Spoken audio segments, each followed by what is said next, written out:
ಎಲ್ಲೋ ಒಂದು ಕಡೆ big boss ಮನೆ ಎನ್ನುವಂಥದ್ದು ವ್ಯಕ್ತಿತ್ವದ ಆಟ.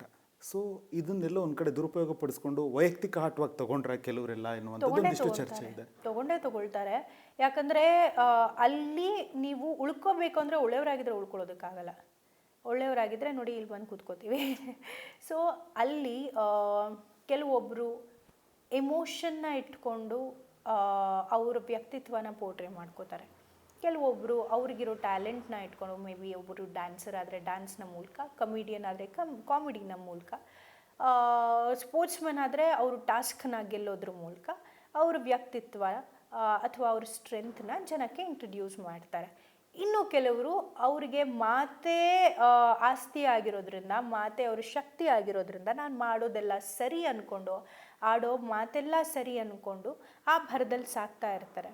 ಬಿಸಿ ಮುಟ್ಟಿಸ್ದೇ ಇದ್ದರೆ ಪವರ್ ಸಿಕ್ಕ ಮೇಲೆ ಅವ್ರಿಗೆ ಹೇಳ್ತಾರಲ್ಲ, ರಾಜ ರಾಣಿ ಆಗೋದು ಜನರ ನಿರ್ಧಾರ ಬಂದ ಮೇಲೆ, ಜನರು ಅವ್ರನ್ನ ಪಟ್ಟಕ್ಕೇರಿಸಿದ ಮೇಲೆ. ಪಟ್ಟಕ್ಕೇರಿದೆ ಅಂತ ಎಲ್ಲಿಂದ ಬಂದೆ ಅನ್ನೋದನ್ನ ಮರಿಬಾರ್ದಲ್ವ. ಅದನ್ನು ಮರ್ತ್ಬಿಟ್ಟಿದ್ದಾರೆ ಕೆಲವೊಬ್ಬರು. ಅದನ್ನು ತಟ್ಟಿ ಹೇಳೋದಕ್ಕೆ ಗುರುಗಳು ಇದ್ದಾರೆ. ಸೊ ಸರಿ ಹೋಗುತ್ತೆ. ಸೊ ಅಶ್ವಿನಿ ಗೌಡ ಅವರು ಮನೇಲಿ ಒಂದಷ್ಟು ಚರ್ಚೆ ಆಗ್ತಿರೋದು ಅಶ್ವಿನಿ ಗೌಡ ಅವರು. ಸೊ ಅವರೇ ಹೈಲೈಟಾಗಿ ಕಾಣ್ತಿದ್ದಾರೆ ಎನ್ನುವಂಥದ್ದು. ಎಲ್ಲೋ ಒಂದು ಕಡೆ ನಾನು ಅನ್ನೋದು ಜಾಸ್ತಿ ಇದೆಯಾ ಅಶ್ವಿನಿ ಗೌಡ ಅವರಿಗೆ ಅಲ್ಲಿ ಮನೇಲಿ? ಫಾಲ್ಸ್ ಈಗೋ ಇದೆ.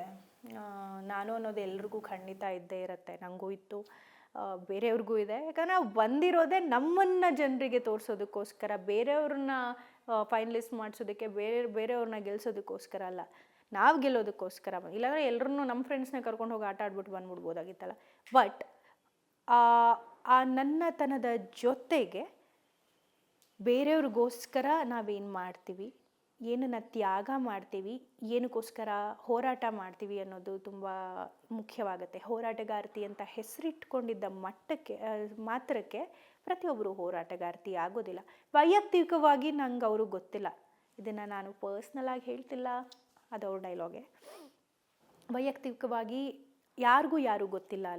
ಅಲ್ಲಿ ಹೋಗಿರೋದೇ ಆಟ ಆಡೋದಕ್ಕೆ. ಅಲ್ಲಿ ಹುಟ್ಟುವಂಥ ಸಂದರ್ಭಗಳನ್ನ, ಸಿಚುಯೇಷನ್ಗಳನ್ನು ನಾವು ಹೇಗೆ ತೊಗೋತೀವಿ, ಹೇಗೆ ಅದನ್ನು ಸವಾಲಾಗಿ ತೊಗೊಂಡು ನಿಭಾಯಿಸ್ತೀವಿ ಅನ್ನೋದ್ರ ಮೇಲೆ ಎಲ್ಲ ಡಿಪೆಂಡ್ ಆಗಿರುತ್ತೆ. ಒಂದು ಸತಿ ನೀವು ಲೀಡರ್ ಆಗ್ತೀರಾ, ಓಕೆ ಏನೋ ಮಾಡ್ತಿದ್ದಾರೆ ಮಾಡಲಿ ಬಿಡು ಅಂತ ಬಿಡ್ಬೋದು. 2 ಸತಿ ನೀವು ಲೀಡರ್ ಆಗ್ತೀರಾ, ಯಾಕೋ ಓವರ್ ಆಯ್ತಲ್ಲ ಅನಿಸುತ್ತೆ, ಬಟ್ ನಾನೇ ಲೀಡರ್ ಅಂತೀರಾ, ಅಲ್ಲಿ ಯಾರಿಗೂ ಯಾವ ಲೀಡರ್ ಅವಶ್ಯಕತೆ ಇಲ್ಲ. ಸೊ ಹಾಗಾಗಿ it's not just Ashwini Gowda. ಅವ್ರ ಜಾಗದಲ್ಲಿ ಆ ವರ್ತನೆಯಲ್ಲಿ ಯಾರೇ ಇದ್ದಿದ್ರೂ ಒಪಿನಿಯನ್ ಇದೆ ಆಗಿರಬಹುದು. ವ್ಯಕ್ತಿ ಅಶ್ವಿನಿ ಗೌಡ ಆಗಿದ್ದಾರೆ ಅಷ್ಟೇ. ಅದೇ ವ್ಯಕ್ತಿತ್ವ ಬೇರೆ ಯಾರಲ್ಲೂ ಇದ್ದಿದ್ರು ಯಾರಿಗೂ ಅವ್ರು ಇಷ್ಟ ಆಗ್ತಿರ್ಲಿಲ್ಲ.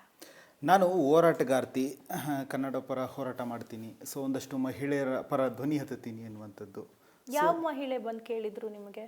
ನಮ್ಮದೇ ಧ್ವನಿ ಇದೆ, ನಾವು ಮಾತಾಡ್ತೀವಿ. ನನಗೆ ಬೇಕಾ, ನನಗೆ ವಿಚಾರಗಳನ್ನ ಹೇಳಬೇಕಾ, ನನ್ನದೇ ಆದಂತಹ ಸ್ವಂತಿಕೆ ಇದೆ, ನನ್ನದೇ ಆದಂಥ ಮಾತಿದೆ, ಹೇಳೋ ರೀತಿ ಇದೆ, ಅದನ್ನು ನಾನು ಹೇಳ್ತೀನಿ. ನನಗೆ ಹೋರಾಟ ಮಾಡ್ಬೇಕನ್ನಿಸ್ತಾ, ಪ್ರಪಂಚದ ವಿರುದ್ಧನೇ ಹೋರಾಟ ಮಾಡ್ಬೇಕನ್ನಿಸ್ತಾ ನಿಂತ್ಕೊಂಡು ಕಿರುಚ್ತೀನಿ. ಅಲ್ಲಿ ಹೊರಗಡೆ ನನಗೆ ಗೊತ್ತಿಲ್ಲ. ಆ ಮನೆಯಲ್ಲಿ ಯಾವ ಮಹಿಳೆಗೂ, ಯಾವ ಪಾರ್ಟಿಸಿಪೆಂಟ್ಗೂ ಅವರ ಅಗತ್ಯ ಇಲ್ಲ. ಬಿಗ್ ಬಾಸ್ ಮನೆಯಲ್ಲಿ ಧ್ವನಿ ಜೋರಿದ್ದರೆ, ಸೊ ಒಂದಷ್ಟು ವಾಯ್ಸ್ ರೈಸ್ ಮಾಡ್ತಾ ಇದ್ರೆ ಅವಾಗ ಲಾಂಗ್ ಜರ್ನಿ ಇರುತ್ತಾ ಅಂಥವ್ರಿಗೆ? ಇವಾಗೇನೋ ಹಾಗೆ ಅನಿಸ್ತಿದೆ. ಬಿಕಾಸ್ ನಾವು ತುಂಬ ಕಾನ್ವರ್ಸೇಷನ್ಸ್ ಅಂತೂ ಮಾಡಿದ್ದೀವಿ, ತುಂಬ ವಿಚಾರಗಳನ್ನ ಮಾತಾಡಿದ್ದೀವಿ, ತುಂಬ ಪರ್ಸ್ನಲ್ ಜೀವನದ ವಿಚಾರಗಳನ್ನ ಹಂಚ್ಕೊಂಡಿದ್ದೀವಿ, ಮತ್ತು ಟಾಸ್ಕ್ ವಿಚಾರ ಮಾತಾಡಿದ್ದೀವಿ, ಮನೆಯಲ್ಲಿ ಒಪಿನಿಯನ್ಸ್ನ ಶೇರ್ ಮಾಡ್ಕೊಂಡಿದ್ದೀವಿ. ಏರು ಧ್ವನಿಯಲ್ಲಾಗಿಲ್ಲ, ಜಗಳವಾಗಿ ಆಗಿಲ್ಲ, ಒಂದು ಕಾನ್ವರ್ಸೇಷನ್ ಆಗಿದೆ. ಸೊ ಇಬ್ಬರು ಕಾನ್ವರ್ಸ್ ಮಾಡ್ತಾ ಇದ್ರೆ ಒಂದಷ್ಟು ವಿಚಾರ, ಯಾಕಂದರೆ ಅಲ್ಲಿ ನಾವು ಮಲ್ಗೋಕ್ಕಾಗಲ್ಲ. ಟಾಸ್ಕ್ ಕೊಟ್ಟಾಗ ಮಾತ್ರ ಟಾಸ್ಕ್ ಆಡೋದಕ್ಕೆ ಸಾಧ್ಯ. ಉಳಿದ ಸಂದರ್ಭದಲ್ಲಿ ಮನೆಯಲ್ಲೇನು ಹೊರಗಿನ ಸುದ್ದಿಗಳಿಲ್ಲ. ಮನೆಯಲ್ಲಿ ಏನು ನಡೀತಿದೆ, ಯಾರು ಏನು ಮಾಡ್ತಿದೆ, ಯಾರ ವರ್ತನೆ ಹೇಗಿದೆ, ಯಾರ ಉದ್ದೇಶ ಹೇಗಿದೆ ಅನ್ನೋದನ್ನೇ ಎಲ್ಲರೂ ವಿಚಾರ ವಿನಿಮಯ ಮಾಡ್ತಾ ಇರ್ತೀವಿ. ಕಾನ್ವರ್ಸೇಷನ್ ಮ್ಯಾಟರ್ ಆಗಿದ್ರೆ ಈ ಥರ ಇಂಟರ್ವ್ಯೂಸು ಅಥವಾ ಈ ಥರ ಕಾನ್ವರ್ಸೇಷನು ಜನಕ್ಕೆ ಇಷ್ಟ ಆಗುತ್ತೆ ಅಂದರೆ ಬಹುಶಃ ಅದನ್ನೇ ತೋರಿಸ್ತಿದ್ರು. ಜನ ಏನು ಇಷ್ಟಪಡ್ತಾರೋ ಚಾನಲ್ ಅದನ್ನೇ ತೋರಿಸೋದು. ಜನಕ್ಕೆ ಒಂದು ಹೈ ವೋಲ್ಟೇಜ್ ಇರುವಂಥ ಕಂಟೆಂಟ್ ಬೇಕು ಅಂದರೆ ಸಡನ್ನಾಗಿ ಸೈಲೆಂಟಾಗಿದ್ದಿದ್ದು. ಇವಾಗ ನಾನೇ ಅಷ್ಟು ದಿನ ಕೆಲಸ ಎಲ್ಲ ಮಾಡಿದೆ, ರೂಲ್ಸ್ ಎಲ್ಲ ಫಾಲೋ ಮಾಡಿದೆ, ನನ್ನ ಪಿ ಆರ್ ಟೀಮ್ ಹೇಳಿದ್ರು ನೀವು ಕಾಣಿಸ್ಕೊಂಡೇ ಇಲ್ಲ, ನಿಮ್ಮದು ಕಂಟೆಂಟೇ ಇರಲಿಲ್ಲ ಅಂತ. ನಂಗೆ ಗೊತ್ತಿಲ್ಲ, ನಾನು ಇನ್ನೂ ನೋಡಿಲ್ಲ. ಬಟ್ ಅಶ್ವಿನಿ ಗೌಡ ಅವ್ರ ಜೊತೆ ಕಿರ್ಚಾಡಿದಾಗ ಅದೇ ಪ್ರೋಮೋ ಆಗಿತ್ತು. ಸೊ ಏನು ವರ್ಕ್ ಆಗುತ್ತೆ ಆ ಮನೆಯಲ್ಲಿ, ಬರೀ ಕಿರ್ಚಾಡೋದು ವರ್ಕ್ ಆಗುತ್ತೆ ಇನಿಷಿಯಲಿ. ಹೌದು, ಇನಿಷಿಯಲಿ ಡೆಫಿನೆಟ್ಲಿ ವರ್ಕ್ ಆಗುತ್ತೆ. ಬಟ್ ಹೋಗ್ತಾ ಹೋಗ್ತಾ ಆಟ ಹೇಗಾಗತ್ತೆ ಅನ್ನೋದು ಆ ಮನೆ ಮೇಲೆ ಡಿಪೆಂಡ್ ಆಗುತ್ತೆ. ಓಕೆ, ಖಂಡಿತ. ಬಿಗ್ ಬಾಸ್ ಮನೆಯಲ್ಲಿ ಮೆಂಟಲಿ ಗೇಮ್ ವರ್ಕ್ ಆಗುತ್ತಾ ಅಥವಾ ಫಿಸಿಕಲಿ ಗೇಮ್ ವರ್ಕ್ ಆಗುತ್ತಾ? ಬಿಗ್ ಬಾಸ್ ಗೇಮ್ ವರ್ಕ್ ಆಗುತ್ತೆ. ನಮ್ಮ ಯಾರ ಮೆಂಟಲ್ ಗೇಮು ವರ್ಕ್ ಆಗಲ್ಲ, ಯಾವ ಟ್ವಿಸ್ಟು ಎಕ್ಸ್ಪೆಕ್ಟ್ ದೇ ಅನ್ನೋ. ಇವಾಗ ನಾವು ಎಲ್ಲರೂ ಸೇರಿ ಇವ್ರು ವೀಕ್ ಅಂತ ನಿಲ್ಲಿಸ್ಬಿಟ್ಟಿರ್ತೀವಪ್ಪ. ಓಕೆ, ಇವ್ರು ಹೋಗ್ತಾರೆ ಈ ವಾರ ಅಂತ ಡಿಸೈಡ್ ಆಗಿರುತ್ತೆ. ಯಾಕಂದರೆ ನಾವು ಅವರನ್ನು 24 ಗಂಟೆ 7 ವಾರ ಪ್ರತಿ ಕ್ಷಣ ನೋಡ್ತಾ ಇರ್ತೀವಿ, ಮನೆಯಲ್ಲಿ ಒಬ್ಸರ್ವ್ ಮಾಡ್ತಾ ಇರ್ತೀವಿ. ಸೊ ಓಕೆ, ಇವರ ವ್ಯಕ್ತಿತ್ವ ಹೇಗಿದೆ, ನಡವಳಿಕೆ ಹೇಗಿದೆ, ಇಂಟೆನ್ಷನ್ಸ್ ಹೇಗಿದೆ, ಯಾವಾಗ ಹೇಗೆ ಬದಲಾಗ್ತಾರೆ, ಎಷ್ಟು ಆರ್ಗನೈಸ್ಡ್ ಆಗಿದ್ದಾರೆ, ಕೆಲಸ ಹೇಗೆ ಮಾಡ್ತಾರೆ, ಕ್ಲೆನ್ಲಿನೆಸ್ ಹೇಗೆ ಮೇಂಟೈನ್ ಮಾಡ್ತಿದ್ದಾರೆ, ವಿಷಯಗಳು ಬಂದಾಗ ಅವರ ಒಪಿನಿಯನ್ನ ಹೇಗೆ ಸ್ಟ್ರಾಂಗ್ ಆಗಿ ಸ್ಟ್ಯಾಂಡ್ ತೊಗೋತಾರೆ, ಅದೆಲ್ಲ ಮ್ಯಾಟ್ರ್ ಆಗುತ್ತೆ. ಅದೆಲ್ಲ ನಾವೆಲ್ಲ ಒಬ್ಸರ್ವ್ ಮಾಡ್ತಿರ್ತೀವಿ. ಸರಿ, ಓಕೆ, ಈ ವಾರ ಇವ್ರ ಪರ್ಫಾರ್ಮೆನ್ಸ್ ವೀಕ್ ಇದೆ ಅಂತ ಇವ್ರನ್ನ ನಾಮಿನೇಟ್ ಮಾಡ್ತೀವಿ. ಸಡನ್ನಾಗಿ ಒಂದು ಟ್ವಿಸ್ಟ್ ಸಿಗುತ್ತೆ, ಎಕ್ಸ್ಪೆಕ್ಟ್ ದಿ ಅನ್ಎಕ್ಸ್ಪೆಕ್ಟೆಡ್ ಅಂತಾರೆ. ಸೊ ಅದು ನಮ್ಮ ಕೈಲಿ ಇಲ್ವಲ್ಲ. ನಾವು ಏನು ಅನ್ಕೋತೀವೋ ಅದು ಆಗದೇ ಇಲ್ಲ ಈ ಸೀಸನಲ್ಲಿ ಅಂದಾಗ ಅಂದ್ಕೊಳ್ಳೋದೇ ಬಿಟ್ಬಿಡ್ಬೇಕಷ್ಟೆ. ಅಶ್ವಿನಿ ಅವರು ಈಗಾಗಲೇ ಸೀರಿಯಲಲ್ಲಿ ಒಂದಷ್ಟು ಜನರು ಮನಸ್ಸು ಗೆದ್ದಿದ್ರು. ಸೊ ಸಿಕ್ಕಾಪಟ್ಟೆ ಇಷ್ಟ ಆಗಿದ್ರು, ಕರ್ನಾಟಕಕ್ಕೆ ಫೇಮಸ್ಸು ಕೂಡ ಆಗಿದ್ದರು. ಸೊ ಬಿಗ್ ಬಾಸ್ ಅವಕಾಶ ಬಂದಾಗ ಅಶ್ವಿನಿ ಅವರ ರಿಯಾಕ್ಷನ್ ಹೇಗಿತ್ತು? Big opportunity. ಈಗ ಆಲ್ರೆಡಿ ಸೀರಿಯಲ್ ಅನ್ನೋ ಒಂದು ಫೀಲ್ಡ್ನ ನಾನು ಎಕ್ಸ್ಪೆರಿಮೆಂಟ್ ಮಾಡಿಬಿಟ್ಟಿದ್ದೀನಿ. ಎಷ್ಟು ವರ್ಷ ಆಗುತ್ತೋ ಅಷ್ಟು ವರ್ಷ ದುಡಿಬೇಕು ಅಂತ ನಾವೆಲ್ಲರೂ ಅಂದ್ಕೊಂಡಿರ್ತೀವಿ. ನಾವು ಚೂಸ್ ಮಾಡಿದಂಥ ಪ್ರೊಫೆಷನಲಿ ಬೆಸ್ಟ್ ಕೊಡಬೇಕು, ಬೆಳಿಬೇಕು ಅಂತಲೇ ಅಂದ್ಕೊಂಡಿರ್ತೀವಿ. ಸೊ ಸೀರಿಯಲ್ ಎಕ್ಸ್ಪೆರಿಮೆಂಟ್ ಆಗಿಬಿಟ್ಟಿದೆ. ಇರೋ 5 ಚಾನಲಲ್ಲಿ 2 ಚಾನಲ್ ಕೆಲಸ ಮಾಡಿಬಿಟ್ಟಿದ್ದೀನಿ. ವಾಟ್ ನೆಕ್ಸ್ಟ್ ಅಂತ ಬಂದಾಗ ಇದಕ್ಕೂ ಮೀರಿ ಇನ್ನೇನು ಮಾಡಬಹುದು, ಇದಕ್ಕೂ ಮೀರಿ ನನ್ನನ್ನು ಇನ್ನೇನು ಚಾಲೆಂಜ್ ಮಾಡಬಹುದು, ಏನು ಅಡ್ವೆಂಚರ್ ಸಿಗುತ್ತೆ, ನನ್ನ ಫೀಲ್ಡಲ್ಲೇ ನನಗೇನು ಅಡ್ವೆಂಚರ್ ಸಿಗುತ್ತೆ, ಜನಕ್ಕೆ ಇನ್ನೂ ಎಷ್ಟು ಹತ್ತಿರ ಆಗಬಹುದು ಅಂತ ನಾವೆಲ್ಲರೂ ಯೋಚಿಸ್ತಾ ಇರ್ತೀವಿ. ಬಿಗ್ ಬಾಸ್ ಪ್ರತಿ ವರ್ಷ 18 ಕಂಟೆಸ್ಟೆಂಟ್ನ ತೊಗೊಂಡ್ರು, 20 ಕಂಟೆಸ್ಟೆಂಟ್ನ ತೊಗೊಂಡ್ರು.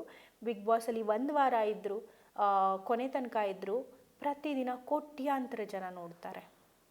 ಒಂದೇ ದಿನ ಇದ್ದು ಬನ್ನಿ, ಕೋಟ್ಯಾಂತರ ಜನ ನೋಡ್ತಿರ್ತಾರೆ ನಿಮ್ಮನ್ನು. ಸೊ ಅವರ ತಲೆಯಲ್ಲಿ ನಿಮ್ಮ ಹೆಸರು ರಿಜಿಸ್ಟರ್ ಆಗುತ್ತೆ. ನೆಕ್ಸ್ಟ್ ಯಾವುದಾದ್ರೂ ಪ್ರಾಜೆಕ್ಟ್ ಮಾಡಿದಾಗ ಆ ಫೇಮು ಆ ಪ್ರಾಜೆಕ್ಟಿಗೂ ಹೆಲ್ಪ್ ಮಾಡುತ್ತೆ, ನಿಮ್ಮ ಕಮರ್ಷಿಯಲ್ ವ್ಯಾಲ್ಯೂನು ಜಾಸ್ತಿ ಮಾಡುತ್ತೆ. ವೀಕೆಂಡ್ ಬಂದರೆ ಸಾಕು ಸುದೀಪ್ ಸರ್ ನಿಮ್ಮನ್ನು ಪ್ರೀತಿಯಿಂದ ಆ್ಯಶ್ ಅಂತ ಕರೀತಾ ಇದ್ರು, ಅದನ್ನು ಮಿಸ್ ಮಾಡ್ಕೋತೀರಾ? ಕ್ಯೂಟಾಗಿ ಕರೀತಾ ಇದ್ರು. ಆ್ಯಕ್ಚುಲಿ ಆ್ಯಶ್ ಅಂತ ಸರ್ ಕರೆದಾಗ ಆ ಫೀಲಿಂಗೇ ಬೇರೆ. ಆ್ಯಸ್ ಎನ್ ಎಲ್ಲರೂ ಕರೀತಾ ಇದ್ರು, but still Sudeep sir style, ಅವರ ಮ್ಯಾನರಿಸಮ್ ಆ್ಯಂಡ್ ಅವರು the way he carries himself and ನಮ್ಮನ್ನು ಕರೆಯೋ ರೀತಿ, ಇಟ್ಸ್ ಆಲ್ ಸರ್ ಹೇಳಿದಾಗಲ್ಲ ಮನಸ್ಸಲ್ಲಿ ಹಿಂಗನ್ಸತ್ತೆ. ಸೊ ಅತಿರೇಕ ಮಾಡೋಕ್ಕಾಗಲ್ವಲ್ಲ, ಅದಕ್ಕೆ ಸೊ ಅಂತ ಹೇಳ್ಬಿಟ್ಟು ಸುಮ್ಮನೆ ಆಗ್ತೀವಿ ಅಷ್ಟೇ. Yes, I miss meeting him.